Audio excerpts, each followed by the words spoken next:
The magenta sunrise cast long shadows across the craggy landscape of Proxima b, turning the already alien terrain into something straight out of a surrealist painting.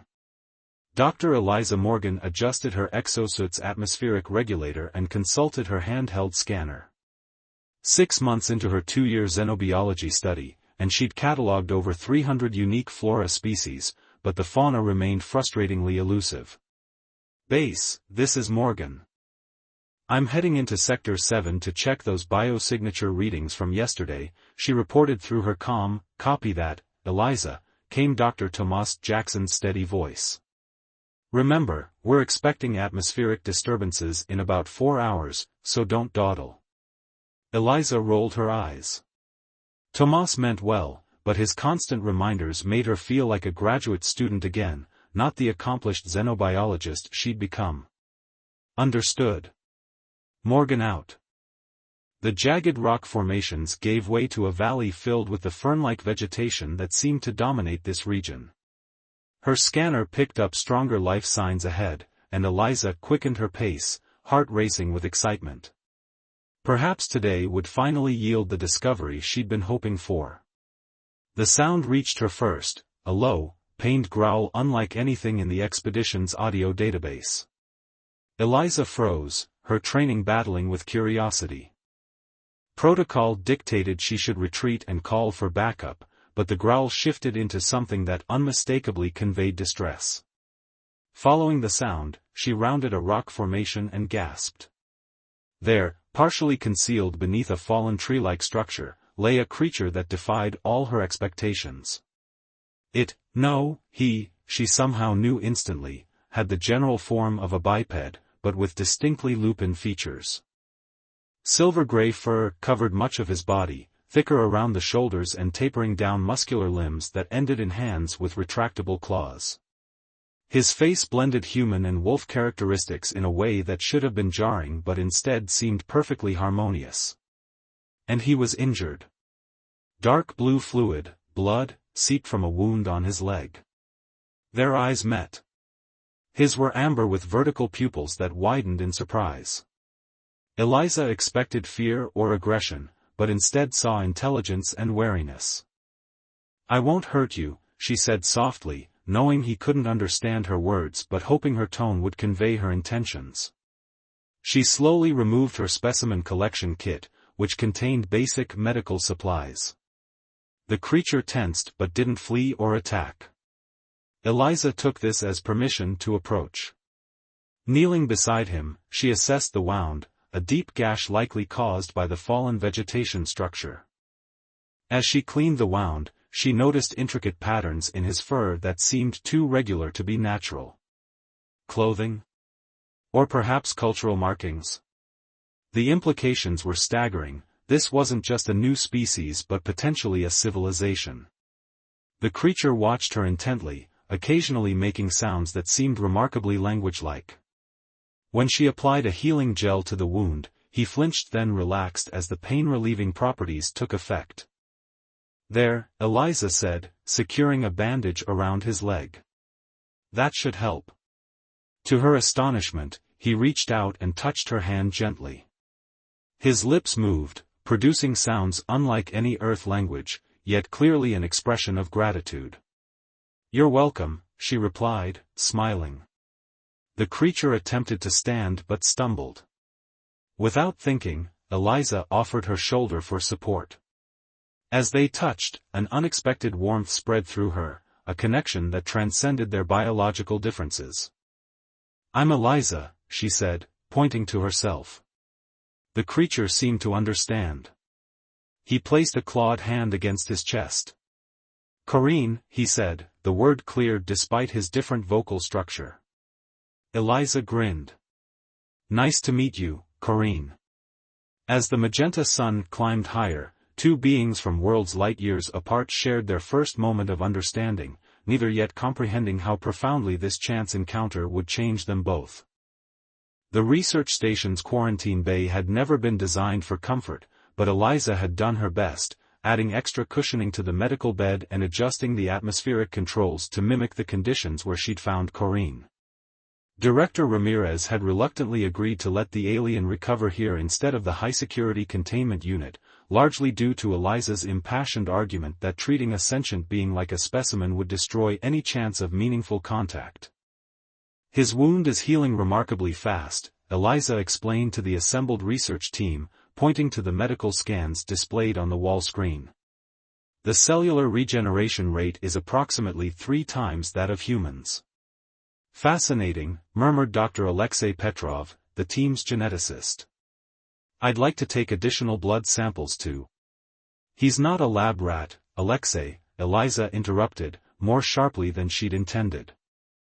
Corinne has agreed to basic medical scans, but he's made it clear through our communication attempts that he doesn't want to be subjected to extensive testing.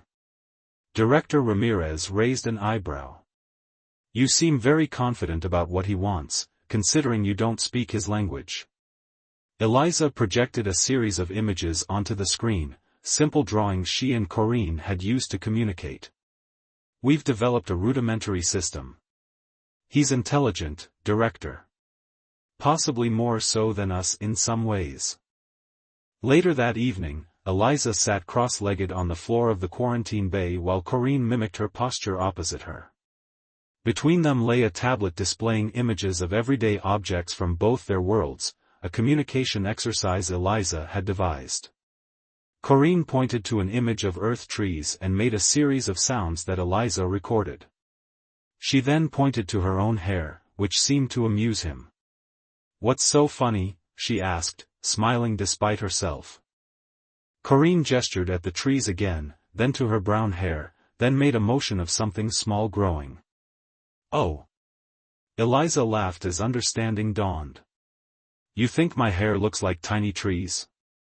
Though he couldn't understand her words, Corinne seemed to grasp her comprehension and nodded, his amber eyes crinkling at the edges in what she'd come to recognize as his version of a smile. They continued their exchange, and Eliza found herself increasingly drawn to his expressive features and quick intelligence. When Corinne showed her a holographic image of what must be his home, projected from a device she hadn't noticed before, she gasped at the beautiful spiral structures nestled within dense forests. Your technology is advanced, she said, pointing to the hologram projector. Corinne touched the device, then pointed to her tablet and made a dismissive noise that needed no translation. Show off, Eliza teased, and was rewarded with that wolf-like grin again. As the station's artificial night cycle began, Corinne's expression grew more serious. He produced another hologram, this time showing what appeared to be a settlement of his people. Then the image shifted to show what Eliza recognized as a damaged spacecraft. You crashed here? She asked, miming a falling motion with her hand.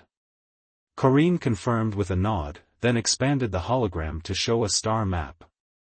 He pointed to a distant star system, then to himself, then to Proxima b, and made a gesture that suggested he was alone. You're stranded, Eliza realized.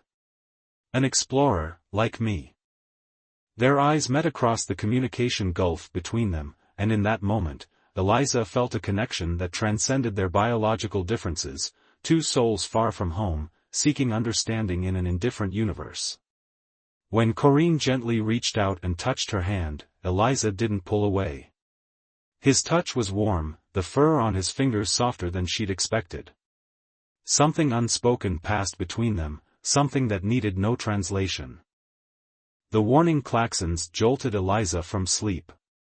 She fumbled for her communicator as Director Ramirez's voice cut through the station-wide alert system. All personnel to emergency stations. The atmospheric storm has intensified beyond projections and shifted course. Impact in 15 minutes. Eliza rushed to the quarantine bay, concerned about Corinne. She found him already alert, ears flattened against his head in response to the alarm. Storm, she explained, using the sign they developed for weather disturbances. Big. She stretched her arms wide. Corinne's expression grew concerned. He moved to the window, staring at the darkening sky where violent purple clouds churned. He turned back to her with surprising urgency, making the sign they used for the research team's external equipment. "Yes, we have people out there," Eliza confirmed, understanding dawning with cold dread. The geological survey team had been deploying seismic sensors in the western ridge. If they hadn't made it back. Corinne was already moving toward the airlock, grabbing one of the spare exosuits designed for the larger male researchers. Through frantic gestures, he conveyed that he could help. "It's too dangerous," Eliza protested, but Corinne's determined expression brooked no argument. Director Ramirez arrived as Corinne struggled with the unfamiliar suit. "What's happening here?" "The survey team is still out there," Eliza explained rapidly. "Corinne wants to help find them." "Absolutely not," Ramirez began, but was interrupted by Tomas bursting into the room. "We've lost contact with Harriet and Jen," he reported grimly. "Their last transmission reported shelter in Cave Sector 4, but the storm's electromagnetic properties are blocking communications." Ramirez hesitated, looking between Tomas and Corinne. "Your people are adapted to this environment?" he asked the alien, using the simplified sign language the team had learned. Corinne nodded emphatically, tapping his nose and ears to indicate superior senses. "I'm going with him," Eliza stated, already reaching for her own suit. The storm howled around them as Eliza and Corinne navigated the treacherous terrain, visibility reduced to mere meters. Twice they would have fallen into crevasses if not for Corinne's remarkable night vision and sense of balance. When they finally reached the cave system, Corinne dropped to all fours, scenting the air in a manner that reminded Eliza of his lupin aspects. He pointed confidently toward a narrow fissure that Eliza would have missed entirely. Squeezing through, they found Harriet nursing a broken ankle while Jen worked frantically to maintain power on their portable shelter. "Eliza?" Harriet's voice crackled through the calm. "How did you find us?" Eliza glanced at Corinne. "I had help." The return journey proved even more perilous as the storm reached its peak. When part of the path collapsed beneath them, it was Corinne who reacted with lightning reflexes, grabbing both Eliza and Harriet before they could fall. His strength seemed almost supernatural as he pulled them to safety with one arm. Hours later, as the medical team treated the survivors for exposure, Director Ramirez approached Corinne with newfound respect. "We owe you our gratitude," he said, offering a formal bow that needed no translation. That night, Eliza found Corinne on the observation deck, staring at the stars now visible as the storm cleared. "Homesick?" she asked gently, sitting beside him. Corinne made a complex gesture that they'd established meant complicated or mixed feelings. Then he pointed to her, to himself, and made the sign for connection or understanding. "Yes," Eliza agreed softly. "I feel it too." When his hand found hers in the dim light, fingers intertwining despite their anatomical differences, Eliza felt a shiver that had nothing to do with the temperature. As his amber eyes met hers, she recognized the unmistakable warmth there, an emotion that perhaps crossed all species boundaries. Corinne leaned closer, his scent enveloping her, wild and exotic yet somehow comforting. His forehead touched hers in a gesture of profound intimacy. They stayed that way for a long moment, breathing in unison beneath alien stars, the barriers between their worlds somehow less insurmountable than before.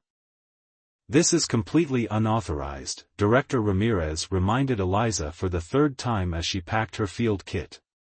"If anything happens to you beyond our search and rescue capabilities."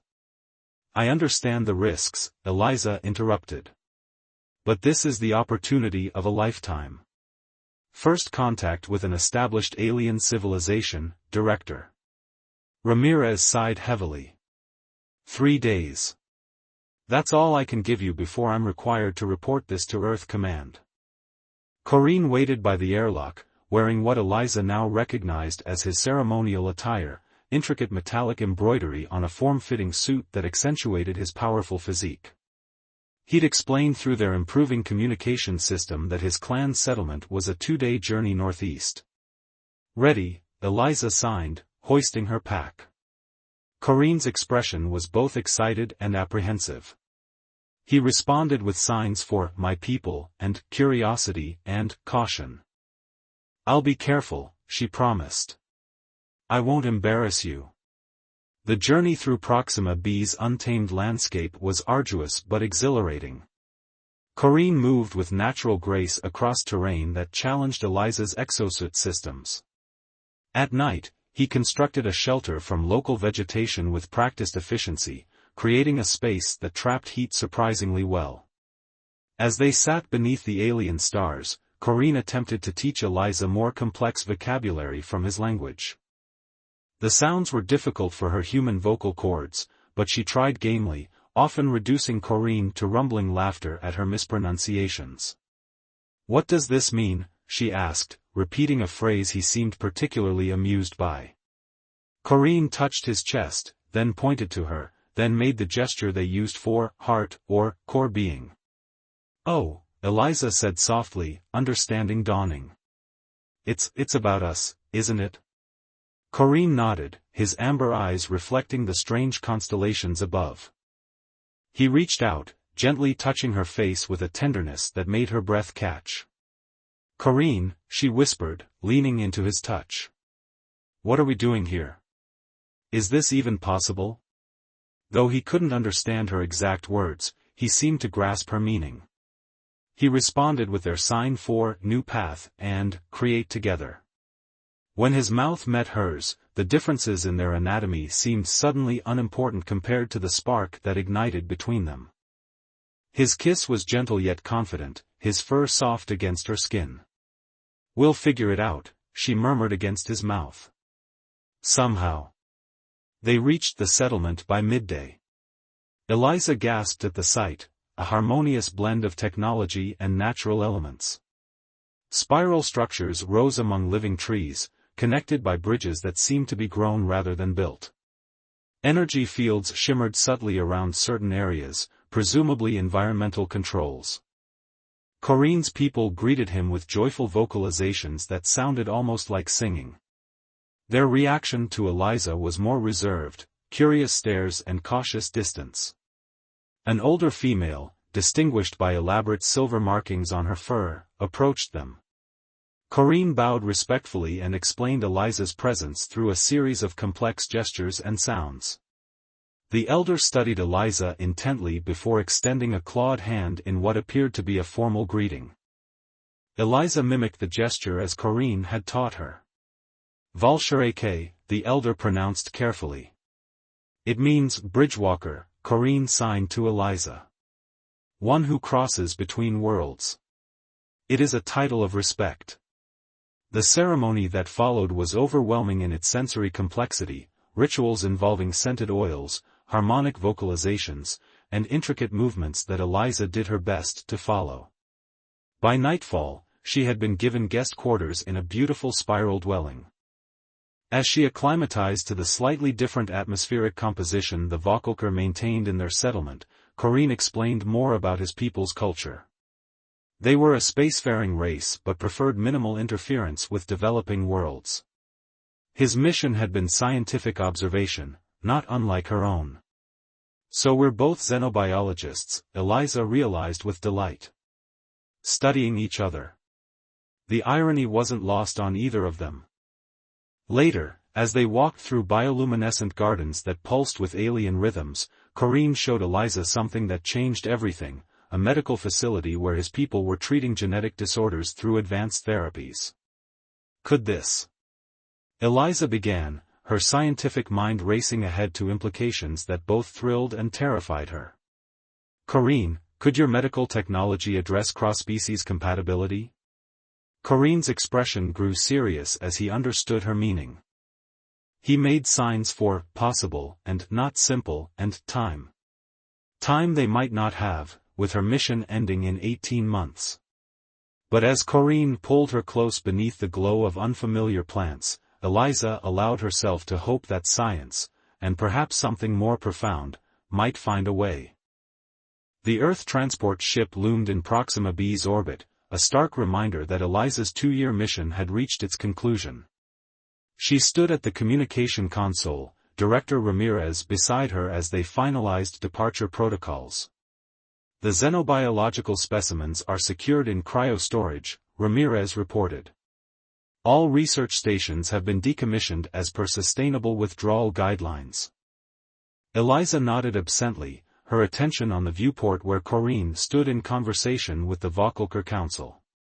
After 18 months of diplomatic exchanges, a historic agreement had been reached, limited cultural and scientific cooperation between humans and the Vaucluse, with strict protocols to protect both species' autonomy. You know, Ramirez said, following her gaze, Earth Sciences would be very interested in establishing a permanent liaison position here. Eliza turned to him, hope flaring. Are you suggesting? I've already submitted the recommendation, Ramirez confirmed with a small smile. With your unique relationship with the Vaucluse and your scientific credentials, you're the obvious choice. The word relationship hung between them, loaded with meaning. Over the past year, Eliza and Corinne's bond had evolved into something unprecedented in human experience.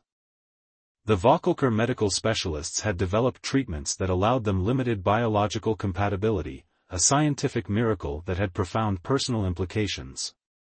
There would be conditions, Ramirez continued. Quarterly health assessments, regular reports to Earth Command, compliance with non-interference directives. Yes, Eliza agreed immediately. To all of it. Later, as the research team prepared for their final departure, Eliza found Corinne in what had become their special place, a cliff overlooking the valley where they had first met. It's happening, she told him in his language, her pronunciation now almost flawless after months of practice. I'm staying. Corinne's eyes brightened. The council has granted permission for our bond to be formally recognized, he replied in the simplified English he had mastered. We will be the first, Eliza. The Pathfinders. It won't be easy, she cautioned. There will be expectations from both sides, political pressures, scientific scrutiny. And we will face them together, Corinne said simply, taking her hands in his. The genetic treatments had reduced the fur on his hands and face to a fine, soft layer that Eliza found endlessly fascinating to touch.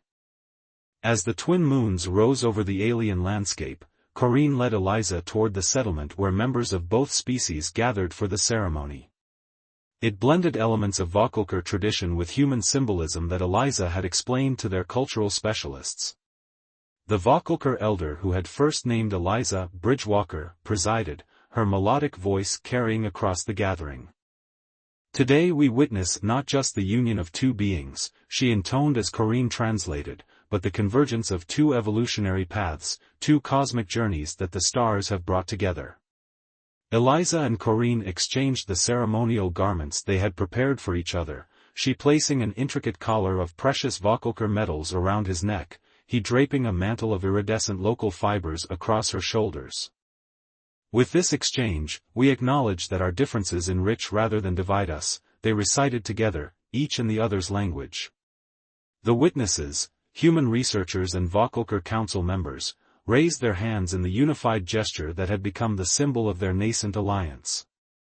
Later, in the privacy of their dwelling that combined human comfort with Vaucluse aesthetics, Eliza and Corinne shared the intimacy they had discovered was possible between them. Their lovemaking was a dance of careful accommodations and surprising harmonies, their different biologies both challenge and revelation. Do you regret any of it?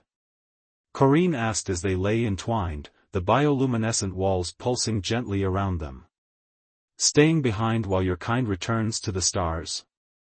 Eliza traced the patterns in his silver-gray fur, marveling still at how her life had transformed from that chance encounter 2 years ago. My research was supposed to discover new life forms, she said thoughtfully.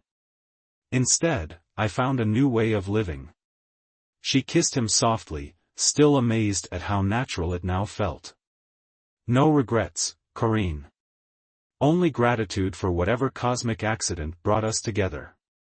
Outside their window, the first transmission tower of the Joint Communication Array gleamed in the moonlight, a physical manifestation of the bridge they had built between worlds. Not accident, Corrine corrected gently in his rumbling voice. Convergence. Like stars whose paths were always meant to cross. As they drifted to sleep beneath the alien sky that had become her home, Eliza reflected that perhaps he was right.